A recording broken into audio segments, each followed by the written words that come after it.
pengajaran peristiwa hijrah Nabi sallallahu alaihi wasallam. Apabila bercerita tentang hijrah, sudah pastinya ia merupakan hidayah daripada Allah Subhanahu wa taala yang perlu kita syukuri. Kisah perjalanan hijrah Nabi Muhammad sallallahu alaihi wasallam daripada kota Mekah ke kota Madinah bersama beberapa orang sahabat mencatatkan banyak hikmah dan pengajaran sama ada yang tersurat maupun yang tersirat. Sebagai orang yang beriman, kita wajib mengambil iktibar daripada peristiwa ini. Nilai-nilai yang terkandung dalam peristiwa hijrah itu tetap sesuai dijadikan rujukan kehidupan. Atas dasar iman, para sahabat radhiyallahu anhum sanggup meninggalkan kehidupan, sanggup meninggalkan kampung halaman, meninggalkan harta benda mereka, rela berpisah dengan orang yang dicintainya semata-mata memenuhi perintah Allah Subhanahu wa taala. Peristiwa hijrah juga menjadi pemangkin kepada kita untuk melaksanakan sesuatu ibadah itu dengan ikhlas semata-mata mengharapkan keridhaan Allah Subhanahu wa taala. Sabda Nabi sallallahu alaihi wasallam yang bermaksud, setiap amal perbuatan itu bergantung niatnya, dan bagi setiap orang mendapatkan apa yang diniatkan. Barang siapa yang niat berhijrah kepada keridhaan Allah Subhanahu wa taala dan Rasulnya, maka hijrahnya pada Allah dan Rasulnya. Barang siapa yang niat hijrah hanya untuk mendapatkan dunia atau kerana wanita yang ingin dinikahinya, maka hijrahnya sesuai apa yang dia niatkan. Hadis riwayat Bukhari. Marilah kita meneliti dan mengambil manfaat daripada pengajaran hijrah Rasulullah SAW ini. Yang pertama, mengabdikan diri sepenuhnya kepada Allah Subhanahu wa taala.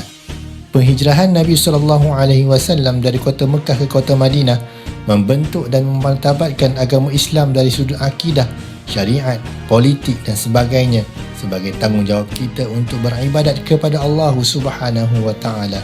Firman Allah Subhanahu wa taala yang bermaksud, "Wahai sekalian manusia, beribadahlah kepada Tuhan kamu yang menciptakan kamu dan orang-orang terdahulu sebelum kamu supaya kamu bertakwa."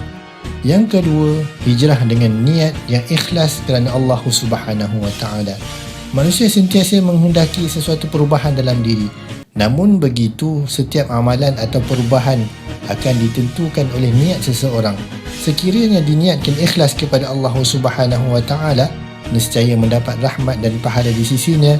Namun sekiranya perubahan itu diniatkan bukan kerana Allah, akan tetapi kerana dunia atau manusia, maka di sisinya akan mendapat apa yang dikehendakinya, iaitu dunia sahaja.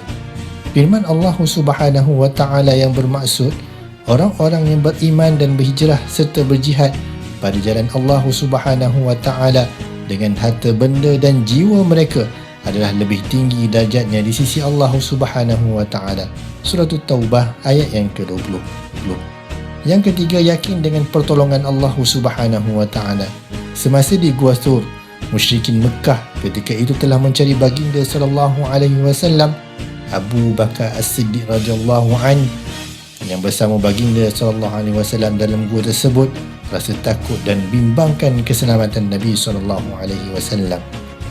Allah Subhanahu wa taala menceritakan peristiwa tersebut melalui firman yang bermaksud, ketika ia berkata kepada sahabatnya, "Janganlah engkau berduka cita, sesungguhnya Allah Subhanahu wa taala bersama kita.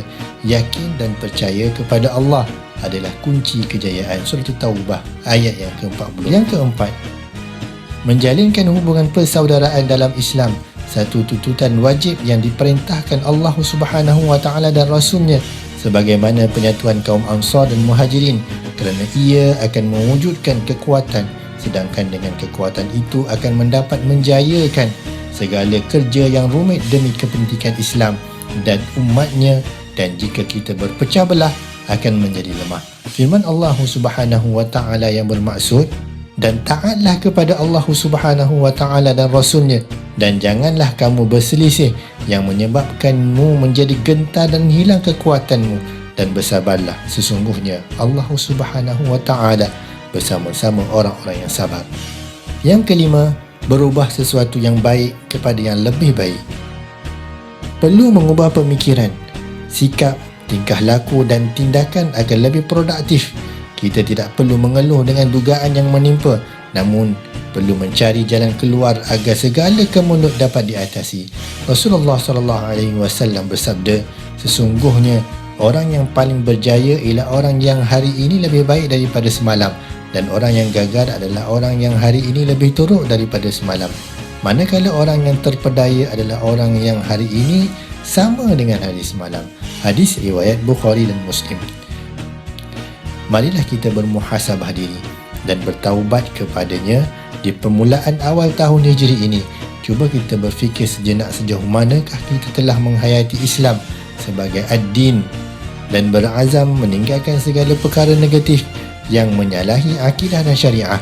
Lakukan perubahan daripada nikmat peristiwa hijrah ini, daripada baik kepada yang lebih baik.